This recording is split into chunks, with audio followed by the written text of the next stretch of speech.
many of us have heard the expression emotional intelligence, and it's been studied for 20, 30 years. It was about 17 years ago that Daniel Goleman wrote the landmark book, Emotional Intelligence. And in it, he was able to prove that 2/3 of the success of business leaders has to do with their EQ, or their EI, which is emotional intelligence. And only 1/3 had to do with their IQ, or the level of experience in their work. So there's a lot of evidence that business leaders, and in fact, the higher you are in business, the more important that is. They were able to prove that too. So the lower you are in business, the more the technical skills were important. The higher you were in an organization, the more the emotional skills were important. So that's one piece that's really important that people need to know. Secondly, there's a neuroscientist in Los Angeles at UCLA named Matt Lieberman. And what he's been able to show is the following, is that when we're emotionally reactive, when we make decisions, which is like all the time, and we make decisions all the time from that emotionally reactive place. When we're emotionally reactive, we're using the amygdala part of our brain, which is the base of our brain. It's the caveman part of the brain. It's the fight or flight part of the brain. It's the least developed part of our brain in terms of thinking and rationalization and logic.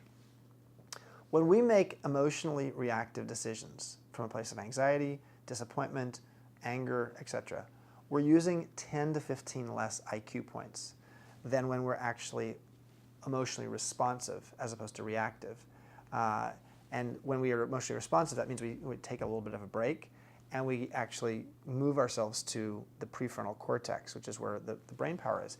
So the truth is, when we're making emotionally reactive decisions, we are using 10 to 15 less IQ points, and some of us in the world can't afford to use 10 to 15 less IQ points.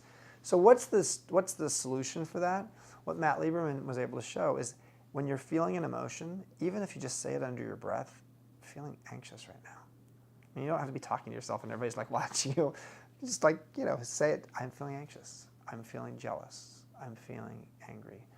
Just the act of even naming the emotion, not even looking at the equation with it yet, but just the act of naming the emotion gives you your 10 to 15 IQ points back, because it takes you from the amygdala, instead of having the hijack of the amygdala, to the prefrontal cortex.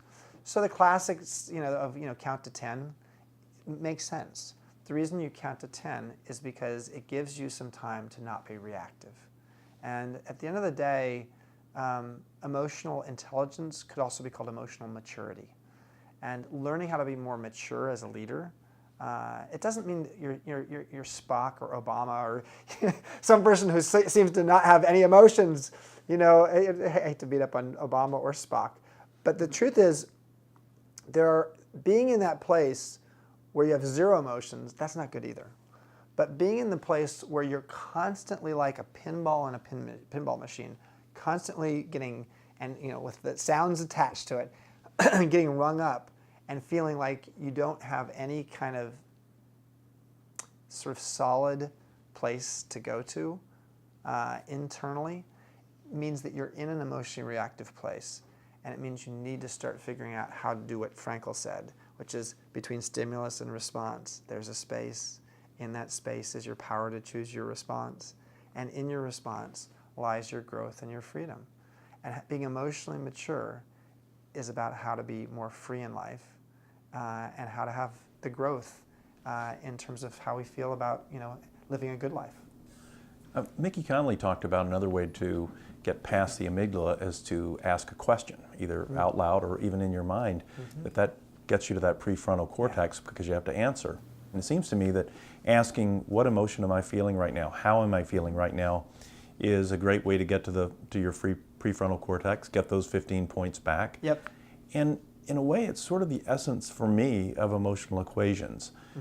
Creating that self-awareness to really understand at any given time how I'm feeling, what I'm feeling, and maybe even how I'm feeling about what I'm feeling. Yeah, I love that. I think we are not puppets, and quite often our emotions make us into passion puppets.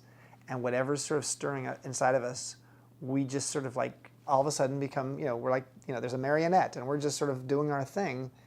And what's leading to that is the emotional reactivity. And it's not to say that if you're feeling love for your spouse, you shouldn't kiss them and say, I love you. That's fine. That's different than being in a place where you're saying, to someone who's working with you, why can't you do anything right? That's what you remember that from your parents. You remember that from your father. I remember it from my father saying something like that to me. So was it helpful to me? No. Does that mean that we have to be nice? I want to be one last really important thing here. Emotional intelligence is not equivalent to just being nice in life. I want to make sure that people understand that myth. Yes, is that a byproduct? Yeah, it can be. But for some people, and some of the reason why I think emotional intelligence gets a bad name is seen as a soft skill that's all about just trying to sort of help people to just be nicer. The challenge with someone just being nice, purely because they think it's actually a form of being emotionally intelligent and it's going to make them more successful in business, is it's not real. The niceness has to come from something else. And so niceness is not the ends or the means or the ends of what we're trying to do with emotional intelligence. What we're trying to do with emotional intelligence is help you understand what's going on inside of yourself and be conscious of it, and then be able to manage it in a mature way. And then you can, once you do that well, guess what? You can usually do that with other people pretty well.